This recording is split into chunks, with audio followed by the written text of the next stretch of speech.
Hey dude, are you ready to film? What? The skit? Are you ready to shoot the skit? Oh, right. To be honest, I don't really feel like it. Come on, you've been doing this for 4 years. You can't quit on the final one. I mean, but do we really need a skit though? The review is what really matters, after all. But wouldn't that be really lazy and contrived?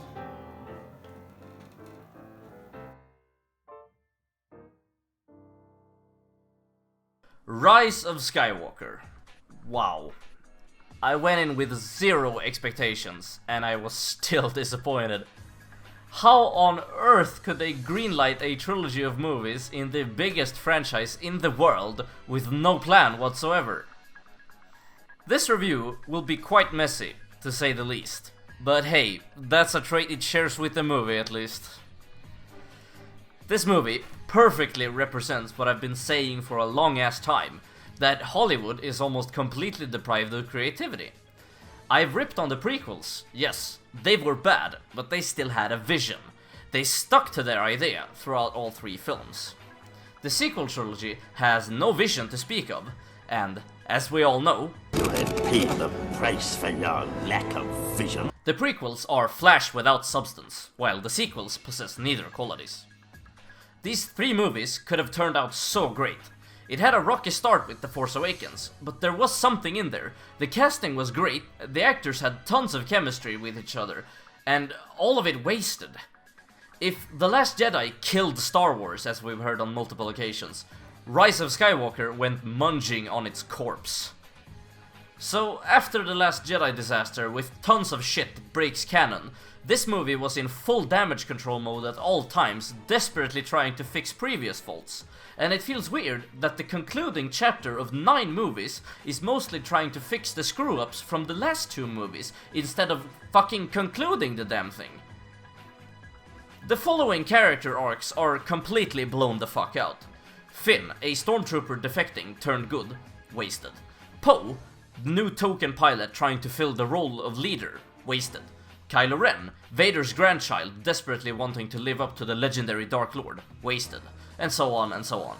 If I were to talk about every wasted potential in characters in this video would be 6 hours long.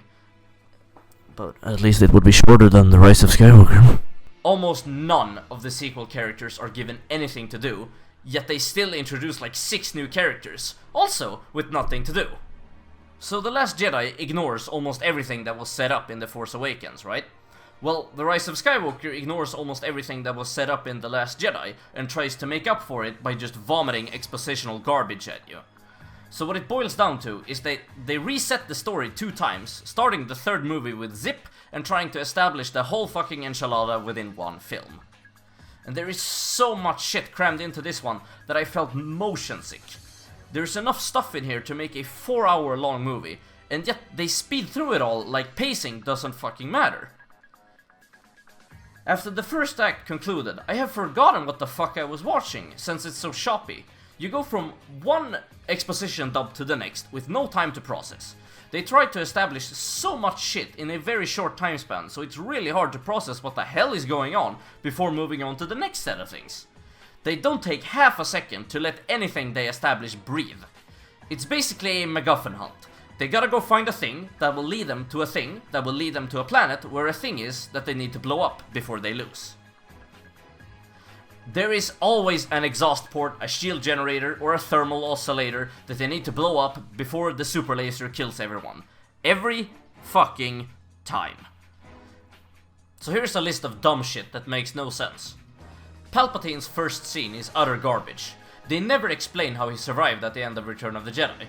All they do is use a line verbatim from another shit scene from the prequels. The dark side of the Force is a pathway to many abilities some consider to be unnatural. Due to Palpatine surviving, it ruins the sacrifice of Anakin at the end of Return of the Jedi. Wasn't that prophecy that he would destroy the Sith? Well, the Sith apparently just fucked off for 30 years. Now they're back, and Rey has to deal with them. How the hell did this Final Order fleet get built? Where did those resources come from? Who built them? How are there so many people operating them? Did they live there for 30 years? With what food? There are no shipyards over there what I could see. Remember when the Death Star needed to be moon-sized in order to destroy a planet? Well, now they can just strap a super laser onto a Star Destroyer and have the same results. The Knights of Ren. Who are they? Where did they come from? Okay, I guess they died then. A random rebel says, let's just do the Holdo maneuver again. It worked out really well last time. Everyone else just goes, no. That's just 1 in a million. Well, isn't that just convenient for the plot? Would have been hilarious if the Finalizer just tilted slightly when they were running across its hull with the horses. Force healing is a thing now, a power never seen in the movies up until now. This removes all the tension since no one can die anymore. Sure would have been handy here.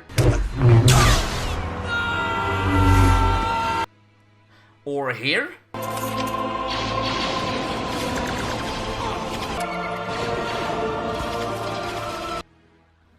Or here.